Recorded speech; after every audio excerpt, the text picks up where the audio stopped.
नमस्कार दोस्तों। IIT jam और सीयूसीईटी इसके अलावा डिफरेंट यूनिवर्सिटीज़ के जो एमएससी एंट्रेंस एग्ज़ाम्स होते हैं फिज़िक्स सब्जेक्ट से, उसके अगले वीडियो के सीरीज़ में आपका स्वागत है। आज के इस वीडियो में हम लोग स्पेशल थ्योरी ऑफ रिलेटिविटी के बारे में चर्चा करेंगे। यहाँ हम लोग आईआईटी जैम, सीयूसीईटी एवं दूसरे जो एमएससी एंट्रेंस एग्जामिनेशंस हैं उनके सिलेबस में जो स्पेशल थ्योरी ऑफ रिलेटिविटी का पार्ट है उसको डिस्कस करेंगे और साथ ही कुछ आईआईटी जैम के प्रीवियस ईयर्स के क्वेश्चंस को हम लोग सॉल्व करने का कोशिश करेंगे। तो फर्स्ट हम लोग देख लेते हैं सिलेबस में क्या क्या है। तो सिलेबस में inertial frame of reference, Galilean invariance है, हम लोग को स्पेशल थ्योरी ऑफ रिलेटिविटी के पोस्टुलेट्स जानने हैं, लॉरेंज ट्रांसफॉर्मेशन इक्वेशन जानना है, लेंथ कॉन्ट्रैक्शन जानना है, टाइम डायलेशन जानना है, फिर वेलोसिटी एडिशन के बारे में थोड़ा समझना है और मास और एनर्जी इक्विवेलेंस को जानना है। तो सबसे पहले फ्रेम ऑफ रेफरेंस से स्टार्ट करते हैं। रेफरेंस फ्रेम ऐसे फ्रेम या ऐसे स्टेज प्लेटफॉर्म कहलाते हैं जिसके रिस्पेक्ट में हम लोग दूसरे ऑब्जेक्ट्स के मोशन को कैलकुलेट करते हैं। ठीक है। अब ये जो रेफरेंस फ्रेम है ये दो तरह के हो सकते हैं, एक इनर्शियल फ्रेम कहलाते हैं, एक नॉन इनर्शियल। इनर्शियल फ्रेम ऐसे हैं जहाँ पर न्यूटन के लॉ एप्लीकेबल होते हैं, नॉन इनर्शियल जहाँ पर न्यूटन के लॉ एप्लीकेबल नहीं होते हैं। इनर्शियल फ्रेम को हम लोग मतलब जनरली जो अनएक्सेलरेटेड फ्रेम्स हैं वो सब इनर्शियल में आते हैं, जो एक्सेलरेटेड फ्रेम्स हैं वो नॉन इनर्शियल में आते हैं। जैसे अगर एक प्लेटफॉर्म और ट्रेन की बात की जाए तो प्लेटफॉर्म के रिस्पेक्ट में अगर ट्रेन के मोशन को हम लोग कैलकुलेट करते हैं तो प्लेटफॉर्म एक हो जाएगा इनर्शियल फ्रेम। और अगर मान लिया जाए कि दो पैरेलल ट्रैक में ट्रेनें चल रही हैं, या आप मान लीजिए आप और आपका फ्रेंड साइकिल चला रहा हो और आपका फ्रेंड आपसे आगे या पीछे साइकिल चला रहा हो, तो आप अगर कैलकुलेट करना चाहें कि वो आपका और उसके स्पीड में कितने का डिफरेंस है, वो कितना तेज़ी से जा रहा है या कितना स्लो जा रहा है, तब आप जो होंगे वो नॉन इनर्शियल फ्रेम कहलाएंगे। तो जनरली न्यूटन के लॉ जो है इनर्शियल फ्रेम में वैलिड माने जाते हैं, नॉन इनर्शियल फ्रेम में वो वैलिड नहीं होते हैं। इनर्शियल फ्रेम में जो भी फोर्स वर्क ये एक्ट करते हैं उनको रियल फोर्स रियल वर्क कहते हैं, और नॉन इनर्शियल फ्रेम में उनको सीडो नाम से जाना जाता है, काल्पनिक फोर्स या काल्पनिक कार्य कहा जाता है। अब हम लोग सबसे पहले समझते हैं गैलीलियन ट्रांसफॉर्मेशन इक्वेशन। तो अगर मान लिया जाए कि दो सिस्टम्स हैं एस और एस डैस्ट, दोनों के जो ओरिजिन है ओ और ओ डैस्ट, जब टाइम जीरो था तो दोनों एक दूसरे के ऊपर ओवरलैप कर रहे थे। बाद में पकड़ लिया जाए कि एस डैस्ट भी वेलोसिटी से आगे की तरफ बढ़ रहा है। यहाँ पर पी पॉइंट पर कोई एक इवेंट, एक कोई घटना घटती, एक इवेंट होता है जिसका कोऑर्डिनेट एस डैस्ट के रिस्पेक्ट में X dashed Y dashed Z dashed पकड़ते हैं और इसके रिस्पेक्ट में एक्स वाई एंड जेड पकड़ते हैं। तो ये एक्स डैस्ट वाई डैस्ट और जेड डैस्ट के साथ एक्स वाई और जेड का जो रिलेशन है उसी को गैलीलियन ट्रांसफॉर्मेशन इक्वेशन कहा जाता है, जो गैलीलियो ने इस तरह से दिखाया था कि एक्स डैस्ट इक्वल्स टू होता है X minus we T. Y और जेड एक्सिस के अलॉन्ग कोई मोशन नहीं हो रहा है क्योंकि ये जो फ्रेम है अलॉन्ग एक्स एक्सिस की तरफ, पॉजिटिव एक्स एक्सिस की तरफ मूव कर रहा है। तो y equals to Y dash, Z equals to Z dash and t equals to T dash equals to T. इनका जो इन्वर्स इक्वेशंस होता है वो होता है x equals to x dash plus v t, y equals to Y dash, Z equals to Z dash and t equals to T dash. अब अगर मान लिया जाए जो फर्स्ट जो एक्स कोऑर्डिनेट के अलोंग हम लोग का वेरिएशन हो रहा है हम लोग देख रहे हैं, तो अगर दोनों टाइम के रिस्पेक्ट में डिफ्रेंसिएशन कर दिया जाए तो हम लोग को ये मिलेगा d x dashed by D t equals to d x by D t minus v हो जाएगा। यहाँ पर d x dashed by D T को हम लोग यू डैस्ट पकड़ लेते हैं, यानी वो जो इवेंट जो घट रहा है उसका velocity with respect to S dashed, और D x by D T को यू पकड़ ले रहे हैं, जो इवेंट या जो घटना घट रही है उसका velocity with respect to s पकड़ लेते हैं, तो u dashed equals to u minus v t हो जाएगा। वाई और जेड एक्सिस के अलॉन्ग कोई भी मोशन नहीं हो रहा है, इसीलिए velocity along y axis constant रहेगा, जेड एक्सिस भी कांस्टेंट रहेगा। अब इसका हम लोग टाइम के रिस्पेक्ट में फिर डिफरेंशिएशन कर दे रहे हैं, तो हम लोग को मिल जाएगा d u dashed by D t equals to d u by D t. भी कांस्टेंट है इसलिए ज़ीरो हो जाएगा। तो ये हो गया हम लोग का d u dashed by D t, मतलब हो गया वो p का acceleration with respect to a dashed s dashed, and ये हो गया d u by D t यानी p का acceleration with respect to s। तो देख रहे हैं कि एक्सेलरेशन जो है वो कांस्टेंट रह रहा है। अगर वो p को हम लोग इवेंट या कोई पार्टिकल पकड़े तो उसका एक्सेलरेशन s डैश के रिस्पेक्ट में जितना होगा a के रिस्पेक्ट में ही उतना ही होगा। इसी को हम लोग गैलीलियन इनवेरिएंस कहते हैं, ठीक ना।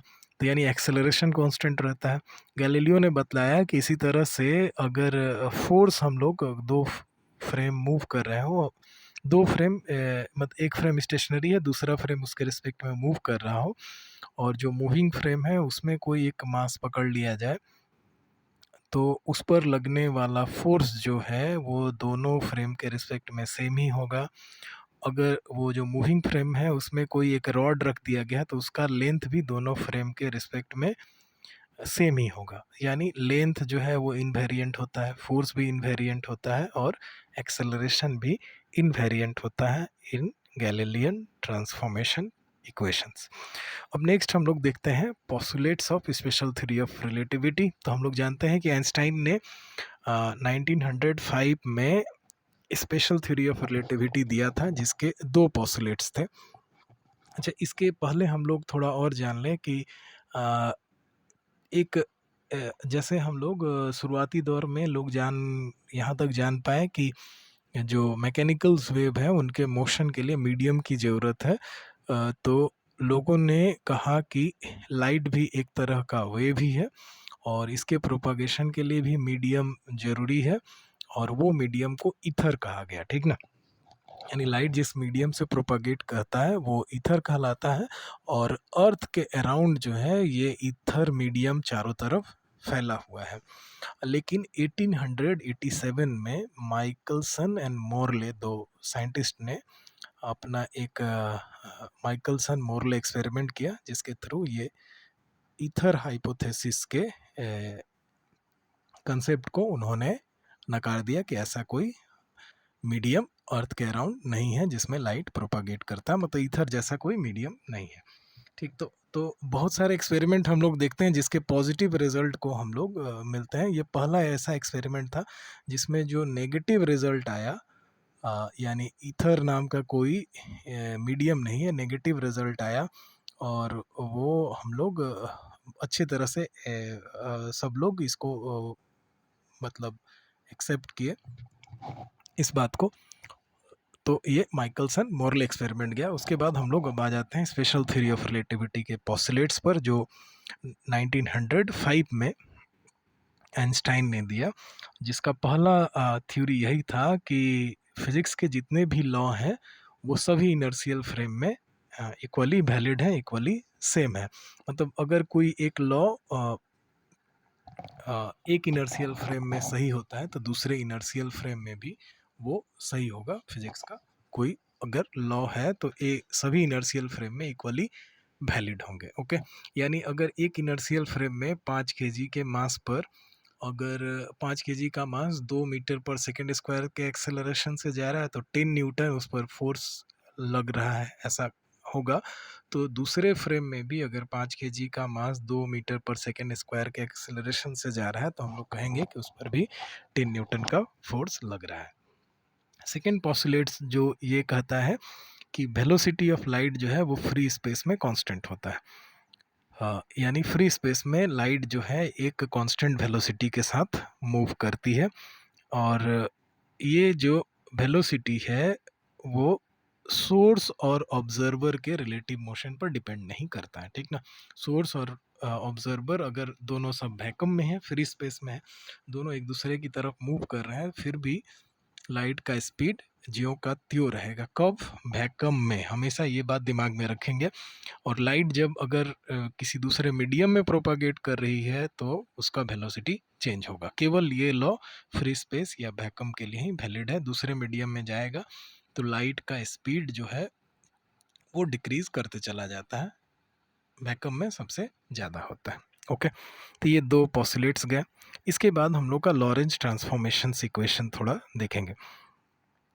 जो गैलीलियन ट्रांसफॉर्मेशन इक्वेशन था उसमें गैलीलियो ने पकड़ा था कि टाइम जो है वो इनवेरिएंट होता है, टाइम में कोई चेंज नहीं आता है। अगर एक फ्रेम रुका हुआ है और दूसरा फ्रेम मूव कर रहा है और मूविंग फ्रेम में कोई घटना घटती है, तो जो मूविंग फ्रेम में कोई एक ऑब्जर्वर है तो वो उस घटना के टाइम को जितना नोट करेगा, अगर कोई एक स्टेशनरी फ्रेम में खड़ा है आदमी, वो उस घटना के टाइम को एज इट इज सेम ही मेजर करेगा। लेकिन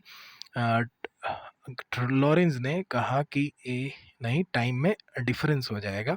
तो वही जो गैलीलियन ट्रांसफॉर्मेशन में जो चीज़ें पकड़े वही हम लोग सब यहाँ पर पकड़ा गया कि एस और एस डैश दो फ्रेम है जिनका ओरिजिन कोइंसाइड कर रहा था ओ एंड ओ डैश जब टाइम जीरो था, और टाइम बढ़ने के साथ साथ ये एस डैश एक कांस्टेंट वेलोसिटी v के साथ एक अलोंग पॉजिटिव एक्स एक्सिस की तरफ मूव करना शुरू कर दिया। ये p पॉइंट पर एक कोई इवेंट अकर हुआ जैसा हम लोग उधर की तरफ पकड़े थे गैलीलियन ट्रांसफॉर्मेशन में। तो यहाँ से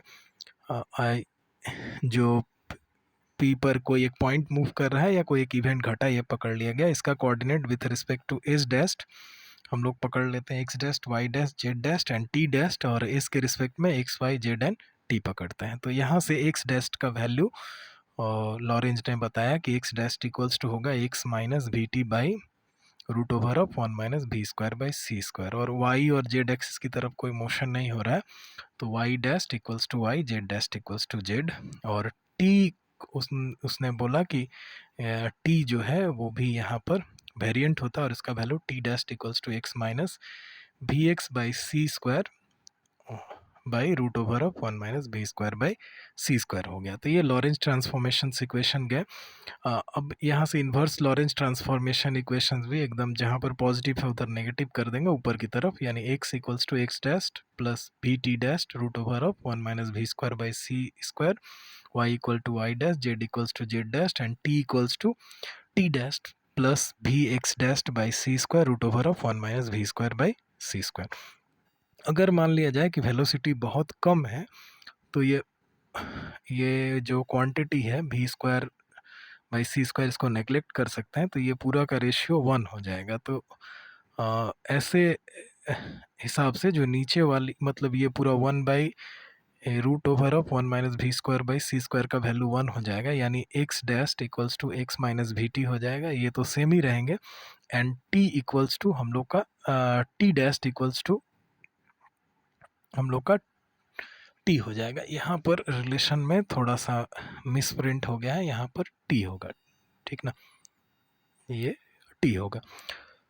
तो यहाँ पर भी अगर हम लोग का वेलोसिटी बहुत कम है, v का वैल्यू बहुत कम है c के रिस्पेक्ट में, तो ये वाला पूरा टर्म नेगलेक्ट हो जाएगा, ये 1 हो जा रहा है, तो t equals to t dashed हो जाएगा। तो ये हो गया हम लोग का लॉरेंज ट्रांसफॉर्मेशंस इक्वेशंस।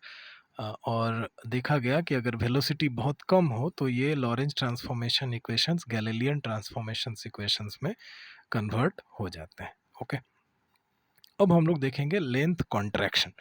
तो लेंथ कॉन्ट्रैक्शन बहुत इंटरेस्टिंग चीज़ है, बहुत इंपॉर्टेंट है एग्ज़ाम पर्पज से। इससे रिलेटेड क्वेश्चंस आईआईटी जैम में CUCET के प्रीवियस ईयर्स में बहुत तेरे आए हुए हैं, तो ये हम लोग थोड़ा समझते हैं।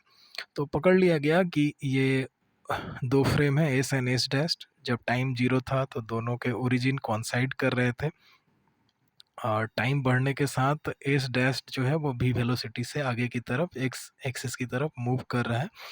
और यहाँ पर एस डैश में एक रॉड रखा गया है ए बी जो स्टेशनरी है with respect to s dash. तो एस डैश के रिस्पेक्ट में ये क्या है, रॉड स्टेशनरी है और इसका लेंथ हम लोग एस डैश के रिस्पेक्ट में L0 पकड़ देते हैं। इसको हम लोग कहते हैं प्रॉपर लेंथ।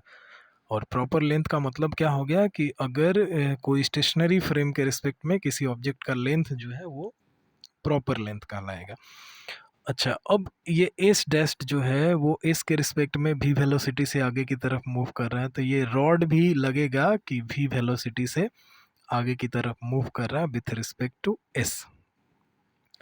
और ये एस के रिस्पेक्ट में इसका कोई एक टाइम टी पर इसका लेंथ हम लोग एल पकड़ लेते हैं, ठीक ना। एस के रिस्पेक्ट में इस रॉड का लेंथ हम लोग कोई एक टाइम टी पर एल पकड़ लेते हैं। तो यहाँ से देखा गया कि एल इक्वल्स टू होगा l zero root over of 1 - v² / c²। ये लेंथ कॉन्ट्रैक्शन का रिलेशन कहलाता है। अब हम लोग जानते हैं कि v का वैल्यू जो है वो c के रिस्पेक्ट में कम होता है, यानी ये जो इधर वाला टर्म होगा ये ऑलवेज एल से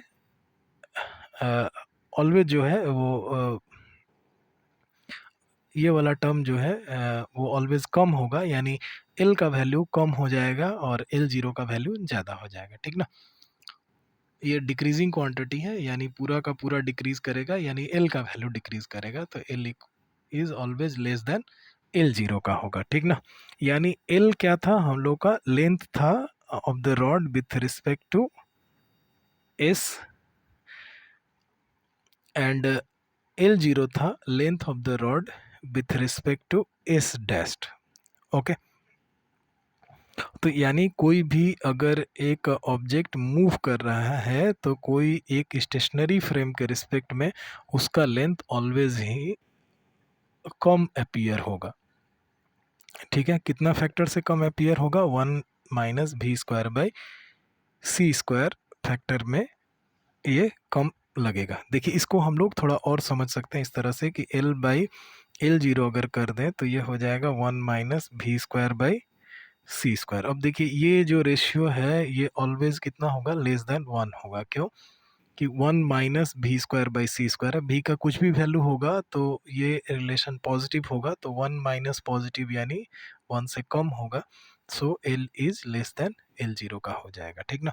तो यानी प्रॉपर लेंथ जो है वो ऑलवेज ज़्यादा होगा किस लेंथ से, जिसके रिस्पेक्ट में, तो ये l जीरो था, एस डैश के रिस्पेक्ट में ये स्टेशनरी था तब l जीरो था, इस के रिस्पेक्ट में ये रॉड मूव कर रहा है, वो लेंथ कितना है, एल है। तो यानी मूविंग फ्रेम के रिस्पेक्ट में लेंथ जो है ऑलवेज कम महसूस होगा स्टेशनरी फ्रेम के रिस्पेक्ट के लेंथ का। इसी कारण अगर हम लोग मान लिया जाए कि कहीं खड़े हैं, एरोप्लेन उड़ता हुआ जा रहा है, तो सामने से जब जाएगा तो उसका लेंथ जो दिखाई देता है जैसे जैसे दूर होते जाता है वो कॉन्ट्रैक्ट होता हुआ छोटा हुआ दिखाई पड़ता है, ठीक है। ये समझने के लिए हम लोग ये एग्जाम्पल यूज कर सकते हैं। अच्छा, अब अगर मान लिया जाए कि कोई एक बॉडी है जो स्फेरिकल है एक रेस्ट फ्रेम में, और उसके बाद वो मूव करना शुरू कर दी, तो वो मूविंग फ्रेम में स्फेरॉयड आकृति की दिखाई देगी, ठीक है। अगर कोई एक स्क्वायर है स्टेशनरी फ्रेम में, तो अगर वो मूव करना शुरू करता है तो मूविंग फ्रेम के रिस्पेक्ट में वो हम लोग को एक रेक्टेंगल जैसा दिखाई देगा। और अगर कोई एक सर्कल है तो वो मूविंग फ्रेम के रिस्पेक्ट में एक सर्कल है, तो वो मूविंग फ्रेम के रिस्पेक्ट में हम लोग को एलिप्टिकल दिखाई देगा, ठीक है। तो अगर कोई एक ऑब्जेक्ट स्टेशनरी फ्रेम में जो स्ट्रक्चर देखने को मिल रहा है, अगर कोई मूविंग फ्रेम के रिस्पेक्ट में उसके उसको देखा जाए तो इसके स्ट्रक्चर इस तरह से चेंज होंगे कि square will appear to rectangle and circle will appear to an ellipse with respect to a moving frame. और अगर कोई एक रॉड है तो उसका लेंथ क्या हो जाएगा, लेंथ डिक्रीज कर जाएगा। बस ये हम लोग का लेंथ कॉन्ट्रैक्शन की जानकारी रही। लेंथ कॉन्ट्रैक्शन के बारे में ये बातें रही कि मूविंग फ्रेम के रिस्पेक्ट में लेंथ जो है वो घट जाता है with respect to stationary frame का लेंथ, ओके। अब पढ़ते हैं हम लोग टाइम डायलेशन के बारे में। तो हम लोग पकड़ लिया जाए कि यहाँ पर भी दो फ्रेम है, एस डैश और एस है, जिनका ओरिजिन जो है वो टाइम जब जीरो था तो कॉन्साइड कर रहा था, बाद में टाइम बढ़ने के साथ साथ ये एस डैश जो है वो भी वेलोसिटी से आगे की तरफ बढ़ते चला जा रहा है, ठीक ना। अब मान लिया जाए इसमें कोई एक पॉइंट पर एस डैश में एक पॉइंट पर जिसका कोऑर्डिनेट हम लोग x dash y dash z dash पकड़ते हैं, वहाँ पर कोई एक गन रखा हुआ है, वो दो बुलेट फायर करता है। एक पकड़ लिया गया T1 डैश टाइम पर और दूसरा पकड़ लिया गया T2 डैश टाइम पर। तो इन दोनों के बीच का जो टाइम गैप हो गया वो कितना हो जाएगा, t1 dashed minus t2 dashed, और इसको हम लोग कहते हैं प्रॉपर टाइम कहते हैं। क्यों? क्योंकि इस डैस्ट के रिस्पेक्ट में वो गन जो था वो स्टेशनरी था, स्टेशनरी पकड़ा गया है, तो ये जो टाइम होगा वो प्रॉपर टाइम कहलाएगा। ठीक है। अच्छा, एक और बात याद रखेंगे, इधर की तरफ ये जो कॉन्ट्रैक्शन है मतलब लेंथ घट जा रहा है with respect to a moving frame, इसको हम लोग लॉरेंज फिटगेरल्ड कॉन्ट्रैक्शन भी कहते हैं। ठीक ना, ये याद रखेंगे। अच्छा, तो यहाँ पर हम लोग क्या पकड़े कि एस डैस्ट फ्रेम में एक बंदूक रखा गया है जो एस डैस्ट के फ्रेम में स्टेशनरी है, वो 2 बुलेट फायर करता है, एक t1 डैस्ट टाइम पर और एक t2 डैस्ट में। तो इन दोनों के बीच का टाइम इंटरवल कितना हो गया, t2 dashed minus t1 dashed equals to t0 पकड़ लिया गया। इसको हम लोग प्रॉपर टाइम इंटरवल कहते हैं। इसी तरह से अगर हम लोग मान लिया गया कि वो एस के रिस्पेक्ट में ये जो दोनों जो फायर किए गए वो एस जो है उनको मेज़र कर रहा है, वो है कोई एक टाइम t1 पहले फायर के लिए और दूसरे फायर के लिए t2 टाइम मेज़र करता है। तो एस के रिस्पेक्ट में उन दोनों फायर के बीच का डिफरेंस हो जाएगा t1 t2 माइनस t1, और इसको हम लोग t पकड़ लेते हैं। तो यहाँ से t इक्वल्स टू हो जाएगा t0 1 minus v square by c square. ठीक, तो यानी क्या, जो दोनों इवेंट के बीच के जो टाइम इंटरवल है मूविंग फ्रेम एस डैस्ट में वो क्या होगा, वो appear to be longer होगा to the observer in the stationary frame S। ठीक ना, यानी एस डैस्ट के रिस्पेक्ट में इसका मतलब हो गया कि एक स्टेशनरी क्लॉक जो है वो मेजर से longer time interval between events occurring in a moving frame of reference than does a clock in the moving frame. ठीक है, इसी घटना को हम लोग टाइम डायलेटेशन कहते हैं। तो यहाँ से देख रहे हैं हम लोग का कि t का वैल्यू जो है, थोड़ा देख लिया जाए यहाँ पर, t बाई अगर हम लोग t0 लेते हैं तो ये हो जाएगा 1 by root over of 1 minus v square by c square. अब ये जानते हैं कि ये वैल्यू ऑलवेज लेस देन 1 होगा, तो इसी कारण ये t का वैल्यू ये कम होगा, यानी ये ज़्यादा होगा, यानी t is always greater than t0 होगा। तो हम लोग देखें कि ये t जो है, ये t जो है वो कैसा टाइम है, ये हम लोग स्टेशनरी पकड़े हैं, इसके रिस्पेक्ट में इसमें होने वाले घटना का टाइम है, दोनों जो घटनाएं हो रही हैं उनके बीच का इंटरवल ऑफ टाइम है t। तो यानी स्टेशनरी फ्रेम के रिस्पेक्ट में जो टाइम है, अगर वही एक मूविंग फ्रेम में, ये जो मूविंग फ्रेम के में जो घटना घट रही है उनके बीच का टाइम इंटरवल कितना है, t0 है। तो स्टेशनरी क्लॉक के रिस्पेक्ट में वो टाइम क्या होगा, ज़्यादा महसूस होगा, और मूविंग क्लॉक के रिस्पेक्ट में वो टाइम हम लोग का कम महसूस होगा। ठीक है, इसी को हम लोग टाइम डायलेशन कहते हैं। अब पढ़ते हैं एडिशन ऑफ वेलोसिटी। तो यहाँ पर भी अगर हम लोग दो सिस्टम पकड़ लिए एस और एस डैश, दोनों का ओरिजिन जब टाइम 0 था तब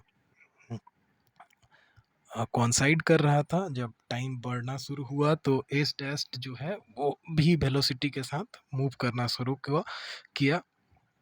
अब मान लिया जाए एक पार्टिकल है जो, ये मान लीजिए पी पार्टिकल है जो खुद एक्स एक्सिस की तरफ मूव कर रहा है, और इसका velocity with respect to S dashed हम लोग पकड़ लिए यू डैस्ट, और विथ रिस्पेक्ट टू एस इस पार्टिकल का वेलोसिटी यू पकड़ लिए। तो यहाँ से u का वैल्यू जो है, यानी s के रिस्पेक्ट में उसका जो वैल्यू है वो कैसे निकालते हैं हम लोग, u डैस्ट प्लस भी बाई 1 प्लस यू डैस्ट भी बाई सी स्क्वायर, इसी को हम लोग वेलोसिटी एडिशन थ्योरम के नाम से जानते हैं। अगर मान लिया जाए कि ये u डैस्ट जो पार्टिकल है वो इस लाइट के स्पीड से जाए, और ये जो रिलेटिव वेलोसिटी है मतलब जिस जो फ्रेम मूव कर रहा है उसका भी स्पीड लाइट के बराबर हो, तो u का वैल्यू भी क्या होगा, अगर दोनों को हम लोग ऐड करेंगे तो इसके हिसाब से c ही मिलेगा। यानी देख रहे हैं कि हम लोग दो लाइट के स्पीड को ऐड कर रहे हैं तब भी रिलेटिव वेलोसिटी कितना मिल रहा है, c ही मिल रहा है। यानी लाइट का स्पीड ही सबसे मैक्सिमम वेलोसिटी है, उससे ज़्यादा वेलोसिटी हम लोग एक्वायर नहीं कर सकते हैं। नेक्स्ट अब हम लोग देखते हैं variation of mass with velocity. तो आइंस्टाइन के हिसाब से अगर कोई ऑब्जेक्ट मूव कर रहा है तो उसका मास भी वेरी करेगा, और वो किस हिसाब से वेरी करेगा, वो अगर मूविंग मास m पकड़ते हैं तो वो होता है m0 by root over of 1 minus v square by c square, जहाँ पर m0 को हम लोग रेस्ट मास कहते हैं और v जो हो गया वो ऑब्जेक्ट का वेलोसिटी हो गया। तो ये मास और एनर्जी का, मास और वेलोसिटी का वेरिएशन हो गया। अब देखते हैं हम लोग मास एनर्जी इक्विवेलेंस, जो आइंस्टाइन का फेमस रिलेशन है मास एनर्जी इक्विवेलेंस, वो देखते हैं। तो सबसे पहले रिलेटिविस्टिक काइनेटिक एनर्जी किसी ऑब्जेक्ट का कैसे निकालते हैं, उसको ई के से लिखते हैं। ये होता है एम सी square minus M zero C square, जहाँ पर एम जीरो हम लोग पकड़े कि ऑब्जेक्ट का रेस्ट मास है, ठीक है। अब टोटल एनर्जी अगर ऑब्जेक्ट का निकालना है तो वो होता है relativistic kinetic energy plus rest mass energy, यानी हो गया एम सी square minus M zero C square, और रेस्ट मास एनर्जी हम लोग जानते हैं एम जीरो सी स्क्वायर होता है। दोनों को ऐड कर देंगे तो एम सी स्क्वायर हो जाएगा। यही हो जाएगा आइंस्टाइन का mass energy equivalence, E equals to m C square. अब हम लोग total energy, rest energy and momentum का रिलेशन देख लेते हैं।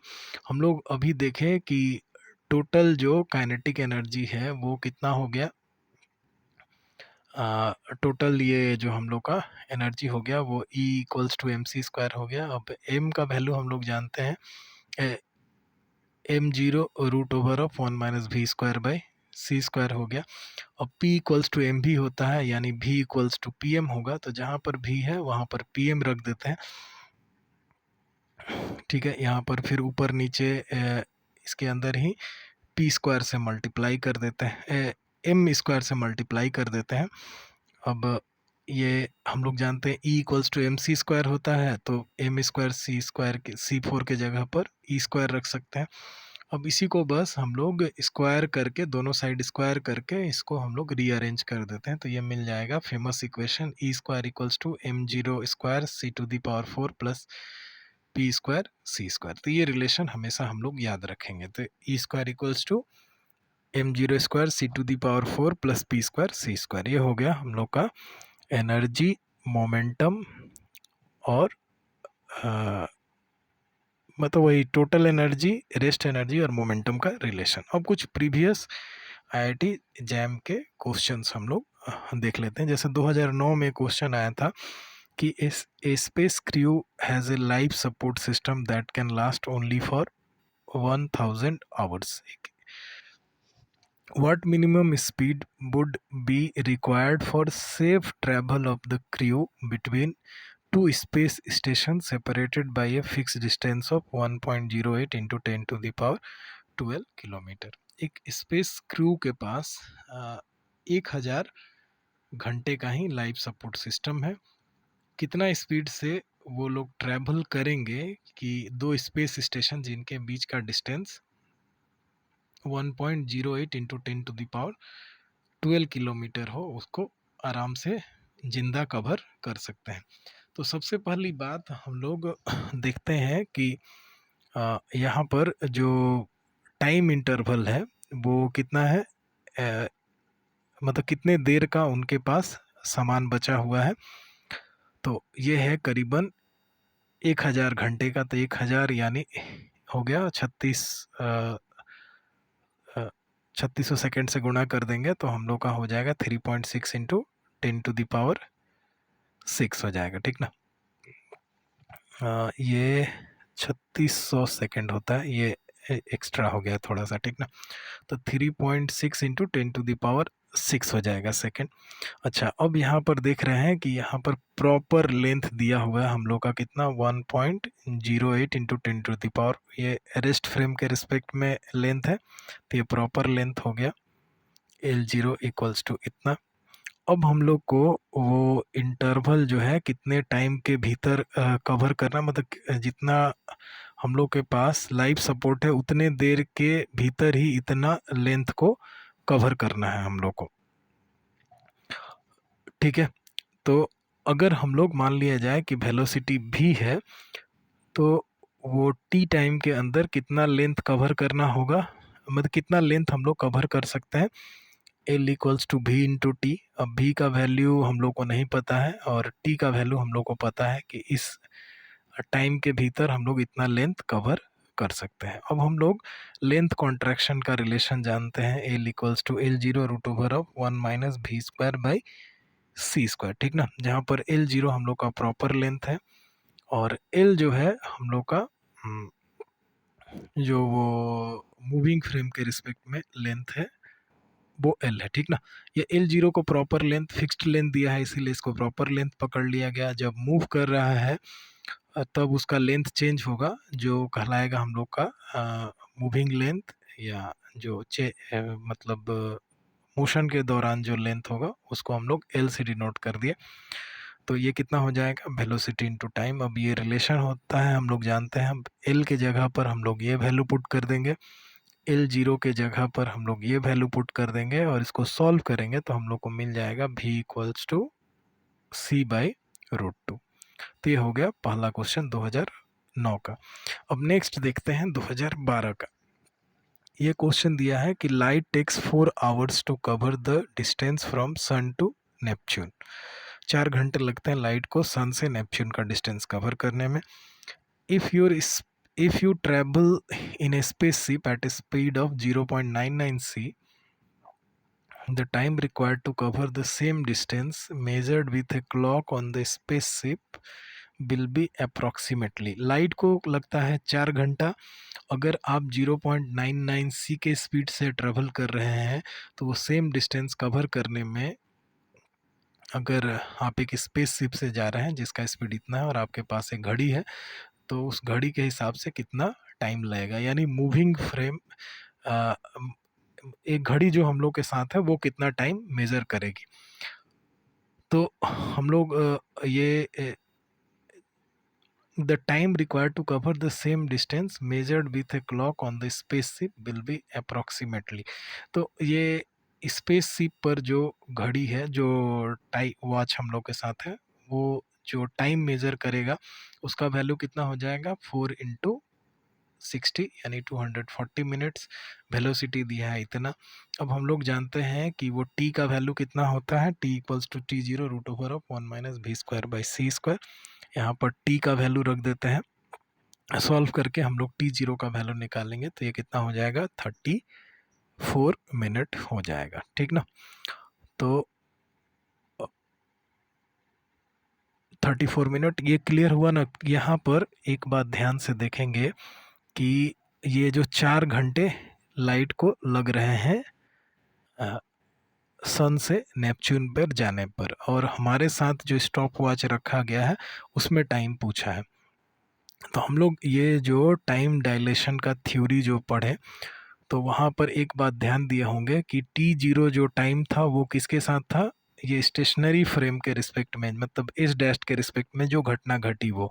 तो यहाँ पर हम लोग स्पेस शिप जो है वो पकड़ लिया जाए, यहाँ पर है, इसी के अंदर स्टॉप वॉच रखा है तो स्पेस शिप हो गया एस डैश फ्रेम, और इसके अंदर जो स्टॉप वॉच रखा है वो जो टाइम मेजर करेगा वो क्या कहलाएगा, टी जीरो होगा।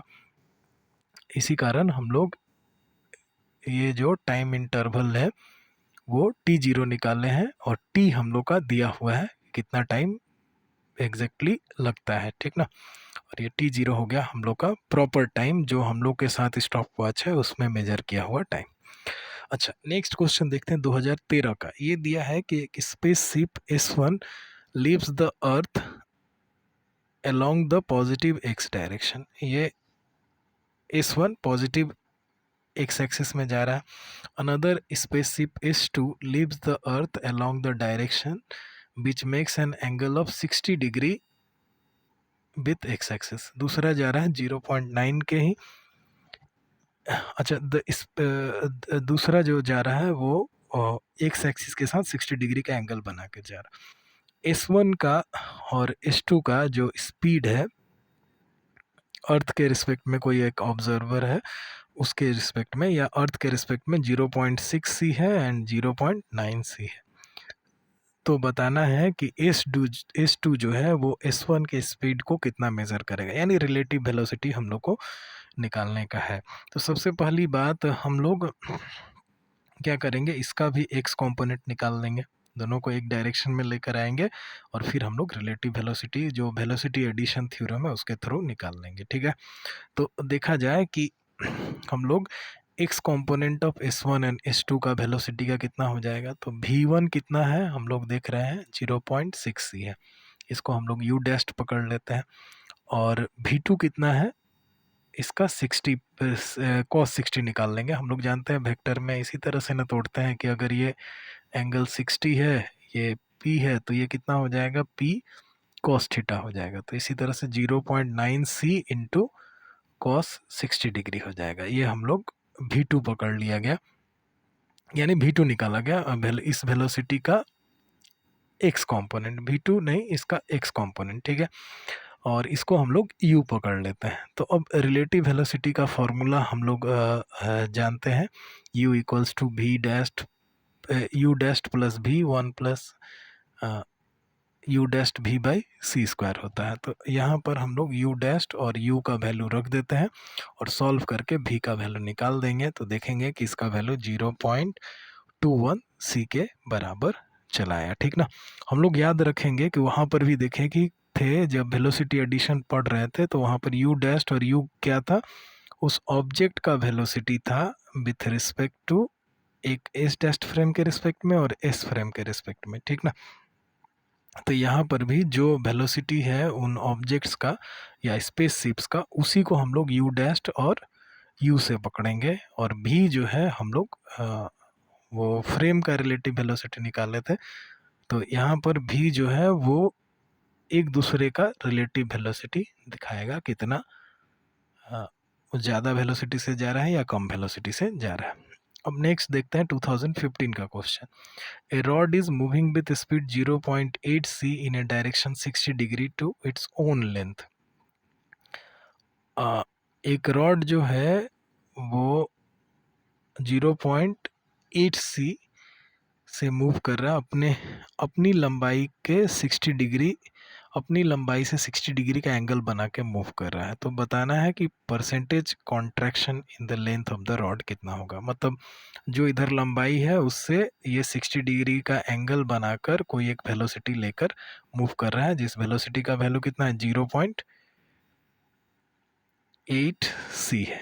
ठीक है, तो यहाँ पर भी काम करेंगे क्या कि इसका हम लोग एक्स कंपोनेंट निकाल लेंगे, वेलोसिटी का जो भी दिया रहेगा उसका एक्स कंपोनेंट निकाल लेंगे वेलोसिटी का एक्स एक्सिस के अलोंग। तो एक्स कंपोनेंट कितना हो जाएगा, या horizontal component 0.8 c into cos 60 degree. ये इधर भी वेलोसिटी, ये 0.8 c वेलोसिटी से जा रहा था, ये एंगल हम लोग का 60 डिग्री है, तो ये कंपोनेंट हम लोग निकाल लिए एक्स कंपोनेंट। तो हो जाएगा 0.8 c cos 60 डिग्री यानी 0.4 c। अब हम लोग जानते हैं L equals to L0 root over of 1 minus v square by c square होता है। तो L बाई L0 कितना हो जाएगा, ये अगर वेलोसिटी के जगह पर v के जगह पर ये 0.4 c पुट कर दिया जाए तो इतना चला आएगा। तो परसेंटेज चेंज इन लेंथ कैसे हम लोग निकालते हैं, वो initial length minus final length, मतलब प्रॉपर लेंथ माइनस जो मूविंग फ्रेम में लेंथ हुआ वो divided by proper length into 100%। तो इसको सॉल्व कर लिया जाए तो ये आ जाएगा 1 माइनस रूट ओवर ऑफ, इसको बस ऐसे डिवाइड कर दिया जाए तो 1 हो जाएगा माइनस L बाई L0 हो जाएगा। तो L बाई L0 का वैल्यू इतना है इंटू 100%, तो 8.3% के करीब करीब चला आएगा। ठीक ना, तो ये कुछ क्वेश्चंस हम लोग का आए हुए हैं, तो ये ज़रूर से ज़रूर आप लोग देखिएगा। और इसके साथ मैं जो है कुछ क्वेश्चन का एक बैंक जो है वो अटैच कर दूंगा, अनसॉल्व्ड क्वेश्चन, उनको आप लोग ज़रूर सॉल्व करने का कोशिश करिएगा। ठीक है, तो इस चैप्टर में इतना ही। आगे जहाँ भी समस्या होगी इस चैप्टर में ज़रूर आप लोग कमेंट करिएगा, मैं उनको सॉल्व करने का कोशिश करूँगा। Thank you.